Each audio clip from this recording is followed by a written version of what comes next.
Hello, my name is Amanda Tolve, and I am the residential realtor of the group with Tolve Closes. I specialize in finding a specific home that matches my client's specific needs, or helping a seller sell their home at the specific price and needs that they want. I focus on the areas of Bergen County, Essex County, and Passaic County, but I have excellent referrals for the other counties, surrounding counties. So today I wanted to go over the hidden costs in buying a home. Now, they're not literally hidden, they're not a secret, but most of the time buyers, especially first-time home buyers, are not aware of the costs involved in buying a home. Now, I'm not going to give you guys specific numbers because that will vary depending on the purchase price, the loan amount, the location of the home size. So I'm just going to give you the general cost. And if you do want to know specific pricing for if you already have your house picked out or you know exactly what you're going to be looking for, then you can contact me directly and we can go over that too, because I do have an estimated amount for each of these fees. So first, let's talk about the fees that you will have to pay before you get to the closing table. So these are things that will come up during the process. The first one that is an unavoidable fee is the appraisal fee. So this one is going to be ordered pretty early on. It's going to happen after you have gone through attorney review and you're finally under contract and right when the mortgage process starts. This is a very important thing that you're going to be paying for. It's not a super huge fee, but it is a fee that you will have to pay. Usually the lender will reach out to you and have you pay for it. And then as soon as it's paid for, they will order the appraiser to go out to your property. Now, the importance of the appraisal: if the appraiser goes out and the property appraises for the exact amount that you're buying the home, beautiful, we can move forward. If the property appraisal comes under, or I'll go with over first. If the property over appraises, we are still able to move forward with the property and the buyer will have instant equity. But if the appraisal comes back under what the property is worth, that's where we run into an issue.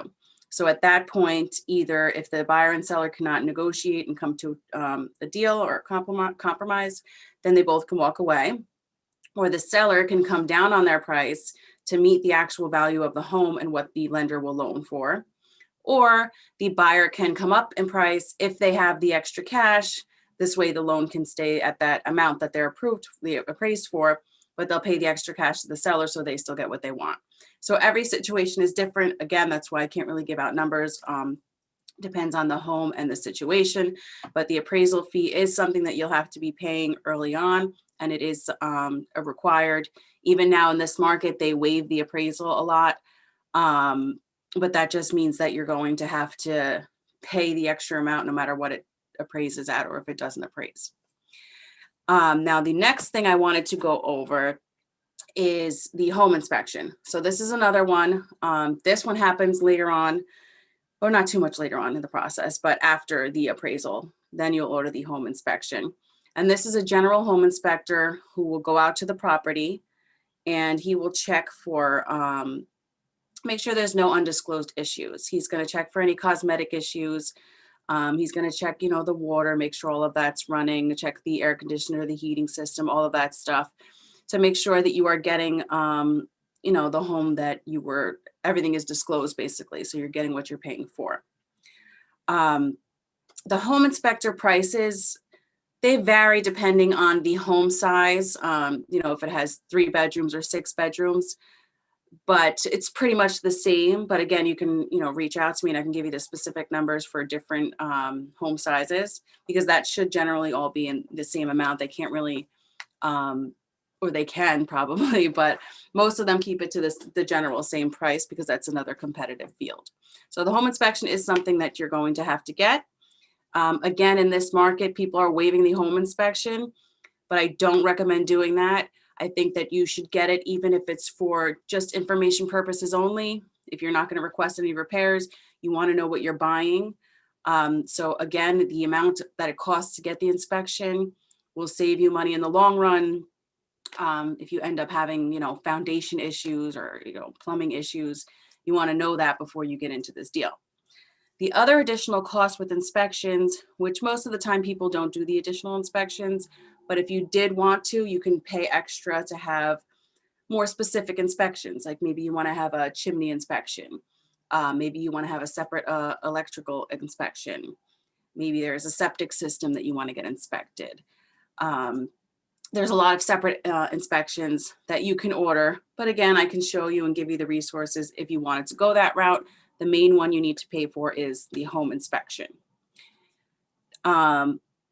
Another one, this one usually falls on the seller side, but again, in this crazy market, sometimes they're throwing it on the buyer side, and also a lot with the sold as is homes, this happens. So there's a CO and fire inspection. CO is certificate of occupancy. This is going to be a cost too. Again, not a major cost, but it's a cost. And that cost will vary depending on the location, the town, the size of the home, whether it's a multifamily, whether it's single family. That's going to be specific to each town, what the requirements are for that and what the payment price is for that. So that's something, and just to give you a general idea of what the certificate of occupancy is, someone from the town will go in and they'll make sure that you have very basic safety things like the smoke detectors. Some of them require fire extinguishers to be placed in certain places in the home.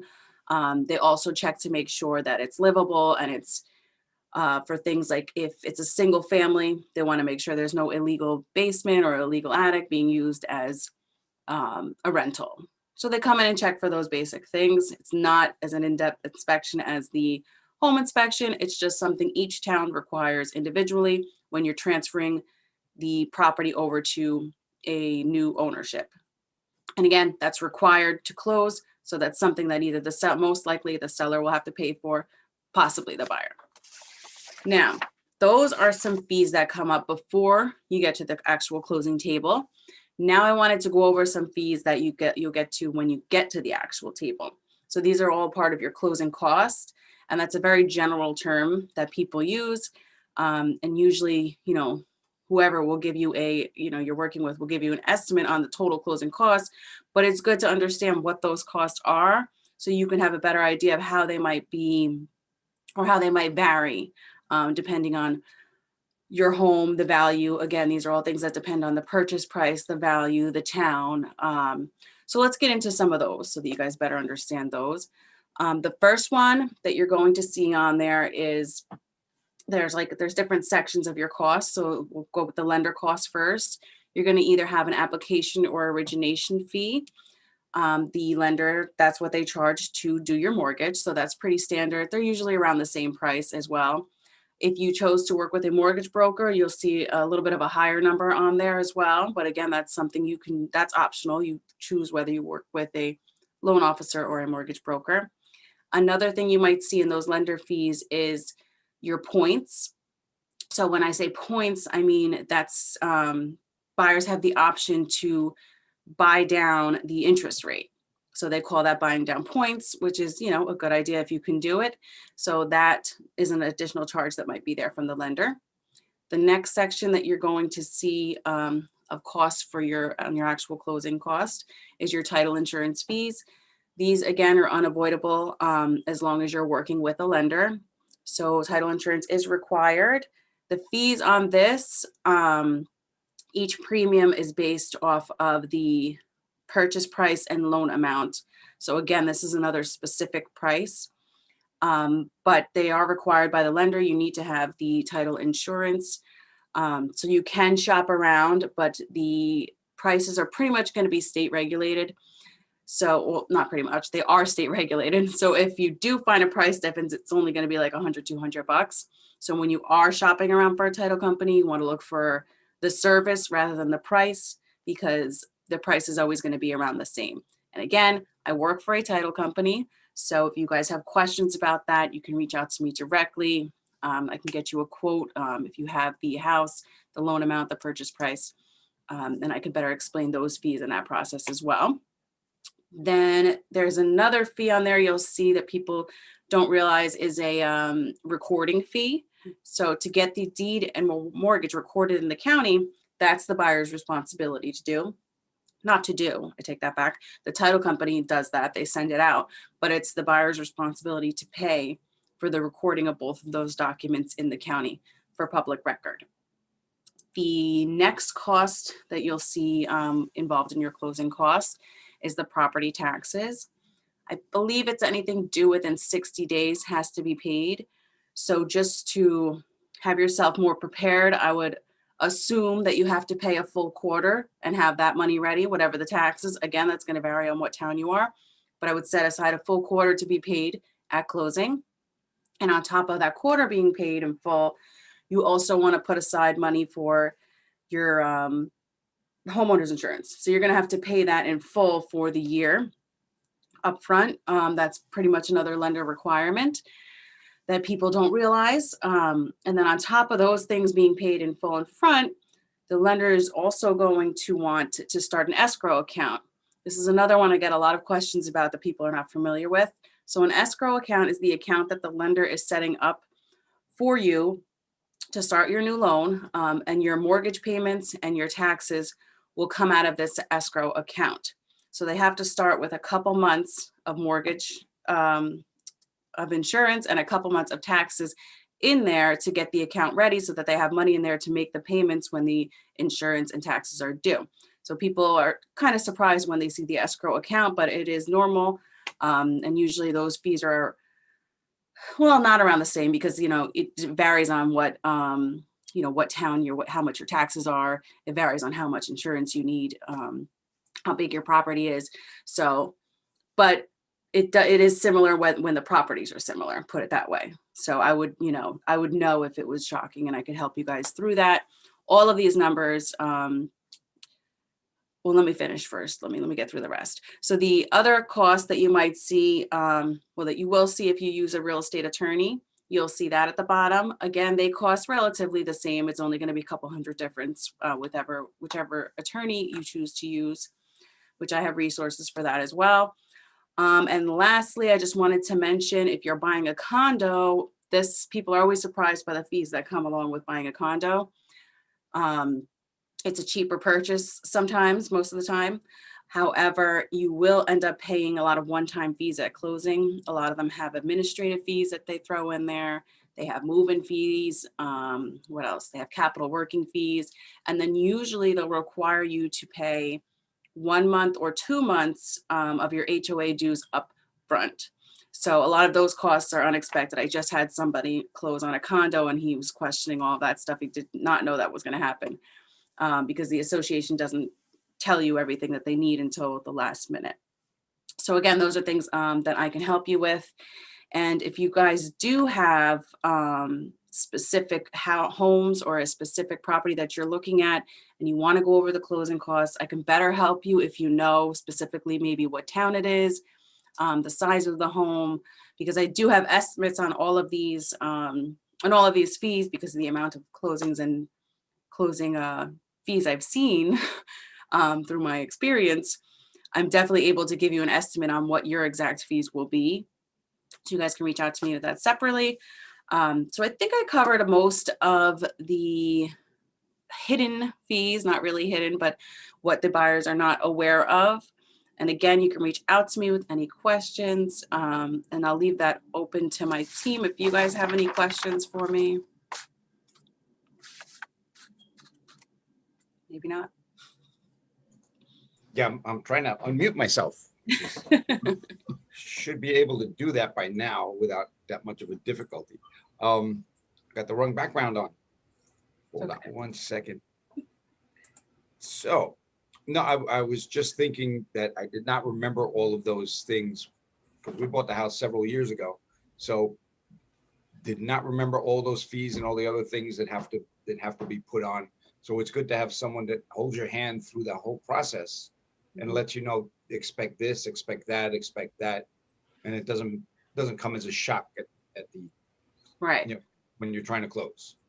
Right, because a lot of times people just know, well, this is my purchase price, this is my down payment, and that's it. And then they have a general idea of closing costs, but it's good to go over all of these things so they're not super surprised at closing. Exactly.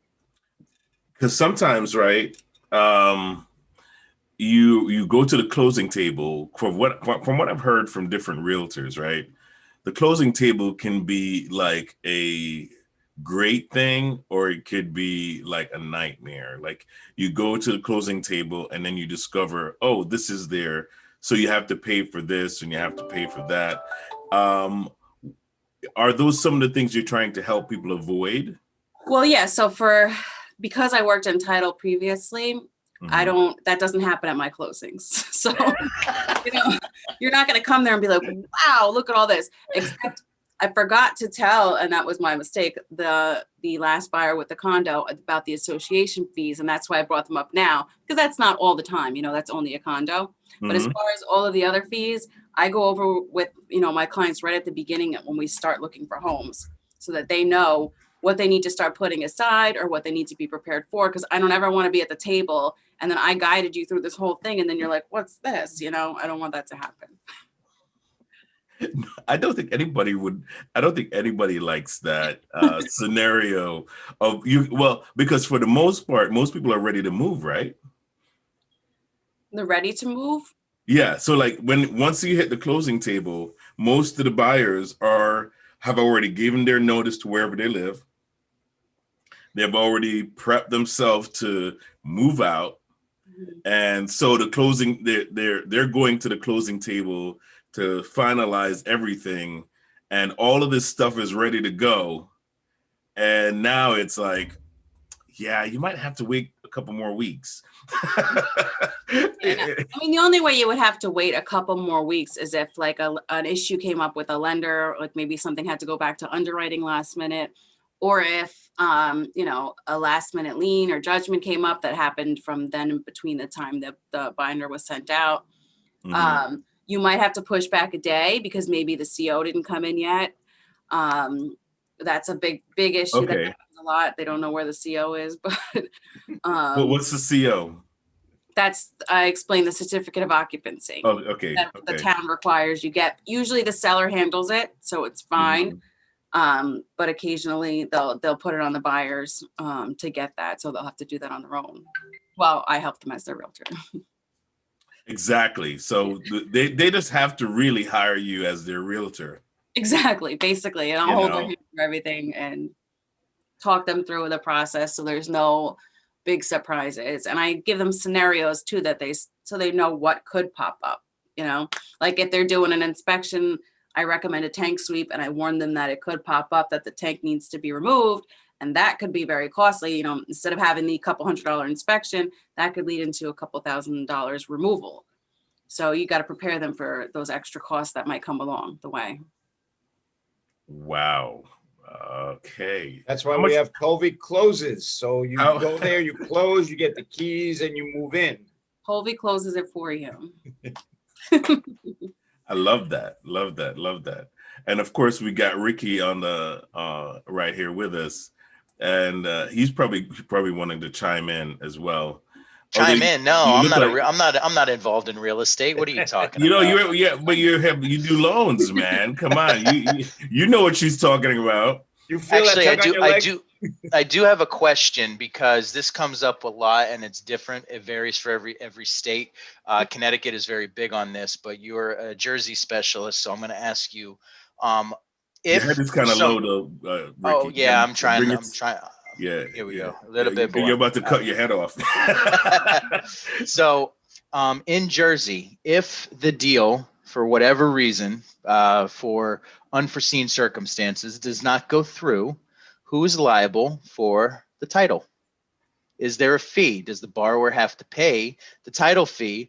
Or in most cases, does the title company kind of get stuck? See, because in Connecticut, there's like a contract that the borrower does have to sign. If the deal doesn't go through, they're going to pay the $300 or $400 for the title report anyways. So I'm curious how that works in Jersey.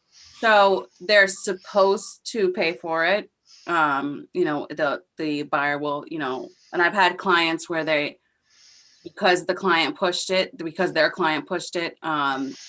they made their, you know, buyer pay for it. But that doesn't happen like often. And usually the title company just gets stuck with the bill. Yeah, that's the thing. Yeah, that's what I figured. mean, That you know, stinks. how much can you force someone to pay this, you know, take them to court? But yeah, I mean, often deals don't fall through, and, you know, you try to order the title at the right time where you know it's not going to fall through at that point. But, you know, there are instances where last minute somebody will back out, and then you know, even you got to think about the attorneys, you know, are they going to get paid now? Probably not. No. So it's unfortunate, but it's our job to kind of try to push the deal and make sure everything's lined up so those things don't happen.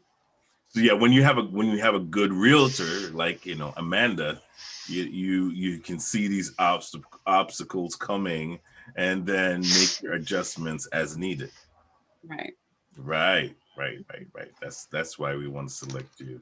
So is there any more questions, guys? Anything else?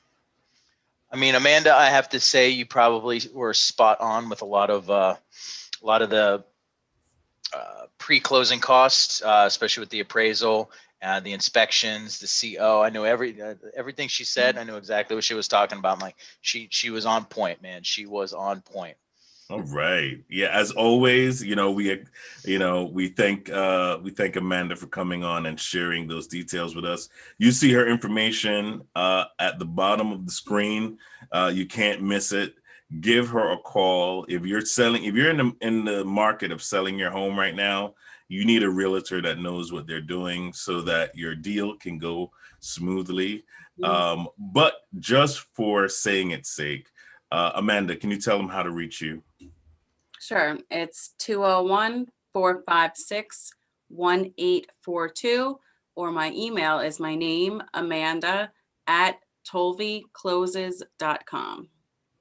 Awesome. So we're going to be signing off now, and we have Whitney, who will be coming up next with her relationship coaching advice for those of you who are seeking that. So we will see you at that point. Thanks again, Amanda. Thank you, guys. And we'll see you at 11. Take care, everybody. Bye, everybody. Thank you, Amanda. Thank you.